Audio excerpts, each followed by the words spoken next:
ప్రతి సమస్యకు పరిష్కారం ఈగలై ఛానల్. నమస్కారం, ఈగలై ఛానల్కి స్వాగతం. విశాఖపట్నం పౌర గ్రంథాలయంలో డాక్టర్ రెహమతుల్లా ఆధ్వర్యంలో సర్వం ఘంటసాల గానమయం పేరిట కార్యక్రమాన్ని ఘనంగా నిర్వహించారు. వ్యాఖ్యాతగా మేడం మస్తాన్ రెడ్డి వ్యవహరించిన ఈ కార్యక్రమానికి ఆత్మీయ అతిథులుగా NRI hospital cardiologist MD DM doctor G Mahesh, MD doctor B Nageswararao, MD doctor GV Rao మరియు నవ్వుల డాన్ కోరుకొండ రంగారావు, ఘంటసాల అభిమానులు తదితరులు హాజరైనారు. Medical doctor K Rammurthy, MSV Subbarao, G Nanaji, K Rajendra Prasad, Murali Behra, B Kalyani, S Renuka, Nagalakshmi తదితరులు పాడిన ఘంటసాల గీతాలు అందరినీ అలరించాయి. సిహెచ్ నందగోపాల్ నిర్వహించిన లఘునాటికలు మరియు ఘంటసాల పాటలతో కబడ్డీ అందరినీ ఆకట్టుకున్నాయి. అంతేకాకుండా డాక్టర్ రెహమతుల్లాచే నిర్వహించిన ఘంటసాల గానావధానం గతంలో ఎన్నడూ జరగని విధంగా ఎంతో అద్భుతంగా సాగింది. ఈ కార్యక్రమాన్ని ఇంత చక్కగా నిర్వహించినందుకు డాక్టర్ రెహమతుల్లాను హాజరైన వారందరూ అభినందించారు.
ఈ సందర్భంగా డాక్టర్ రెహమతుల్లా మీడియాతో మాట్లాడుతూ ఎంత మర్యాదస్తుడు, ఎంత వినయ విధేయతలు ఉన్నాయి, అతని చరిత్రలో ఎన్ని కోణాల్లో మనం ఆవిష్కరించవచ్చు, వాటిని దృష్టిలో పెట్టుకుని కబడ్డీ రూపంలో ఏమిటి, నాటకాల రూపంలో ఏమిటి, విద్యలు ఏమిటి, అనేక కోణాల్లో మేము నిర్వహిస్తున్నాం.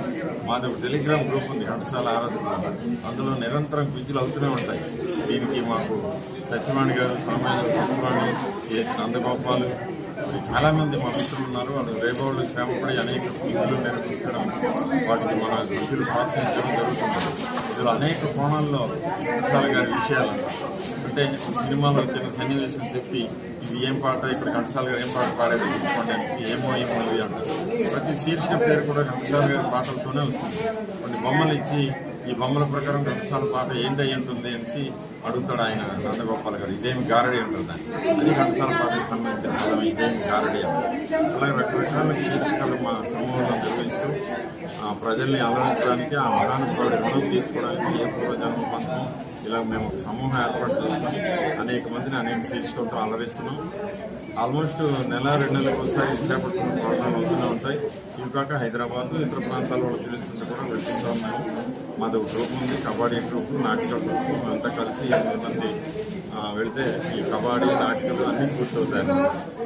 సాధారణంగా మేము కమర్షియల్గా ఆలోచించి అందరూ లబ్ధ ప్రతిష్ఠులైనటువంటి ఆర్థికంగా స్థిరపడిన వాళ్ళే కాబట్టి ఎవరు కమర్షియల్గా ఆలోచించకుండా మంచి మనసుతో వాళ్ళు ఇచ్చే మినిమం ఛార్జెస్ వాళ్ళని తీసుకుంటూ ఏ ఊరైనా వెళ్ళి ప్రోగ్రాంలు ఇచ్చే అవకాశాలు మాకున్నాయి. అది మాలో ఉన్నటువంటి ఒక భగవంతుడు ఇచ్చిన వరం అన్నమాట. ఈ రకంగా ఈరోజు ఇక్కడ కబడ్డీ ఏమిటి, నాటికలు ఏమిటి, ఘంటసాల పాటలతో అవగాహన ఏమిటి, ఇటువంటి వినూతన ప్రక్రియలు చేసి ప్రజల్ని జనరంజకం, అదే ప్రజల్ని సంతోషపరచడం, మంచి వినోదం ఇద్దామని చెప్పి నిర్వహించాం. అయితే అన్ని చోట్ల మనం చూసేది ఏమిటంటే కేవలం పాటలు పాడేస్తారు, ఘంటసాల ఆరాధన, బాలు ఆరాధన చేసామంటారు. మా ఉద్దేశం అది కాదు. ఘంటసాల గారి గొప్పతనాన్ని అనేక కోణాల్లో ఆవిష్కరించాలి, అవి ప్రదర్శన చేసి జనరంజకం చేయాలి. ఆ ఉద్దేశంతోనే మాకు సమభావాలు ఉన్నటువంటి మిత్రులు ఉన్నారు.